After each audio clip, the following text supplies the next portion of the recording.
I love you, Allah.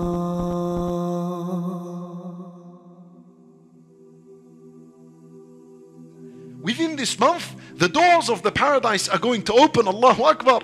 Yani the barrier, every barrier between us and Allah Azza wa Jal will be open. Literally the doors of the paradise would be open.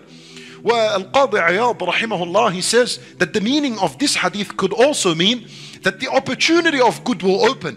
With the opportunity of hasanat and an increase in hasanat would open. فيه تفتح أبواب الجنان, as though Allah Azza wa Jal wants to accept from you. And He wants to admit you into the paradise. If He doesn't want to admit you into the paradise, why would the door of the paradise open? You need to read the messages of Allah correctly.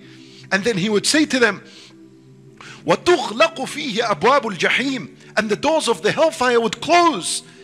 The idea is it's closed. I don't want to punish my servants. I will close it. Make the majority, make the most of the time in Ramadan. Seek Allah subhanahu wa ta'ala's protection from the fire. Do the deeds that will save you from the fire. In Ramadan there are 60 opportunities. Every day 2 opportunities to be freed from the fire. فيه تغلق أبواب الجحيم وتغل فيه الشياطين, and even the devils are chained. The biggest effect on mankind and the biggest waswas on mankind and the biggest distraction for mankind, which is shaitan, is locked up. And he's literally locked up. And the devils are too.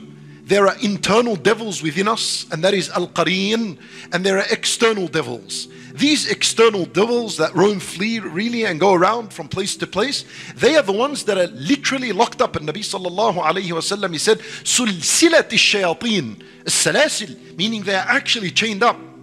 As for the external devils are locked up. What about the internal devil? What happens to him? Al-Qareen. Al-Qareen, my brothers and sisters in Islam, and Nabi sallallahu alayhi wa sallam, he says, إِنَّ الشَّيْطَانَ لَيَجْرِي مِنْ إِبْنِ آدَمَ مَجْرَ الدَّمِ, that the shaitan, he flows in one's body like how blood flows in the body. And Al-Qareen, what happens to him during Ramadan is that his effect will dramatically be reduced, and his evil whispering would be reduced. He's still there, but you know, how does this make sense? Because when you're fasting, a fasting person only has a strong desire for food and drink. When you're fasting and you're extremely hungry and thirsty, what do you think about? You think about food. And thinking about food is permissible because you're thinking about something permissible. Now imagine someone that has eaten and is fully satisfied. What does he think about? His desire begins to think about al-haram, thinking about evil temptations and desires and so on. So the one who is starved, his shaitan that's inside, and literally when a person is fasting, the veins inside and the arteries, they dilate, they come in, they become small, and he's in there flowing in your body, so it's constricted upon him.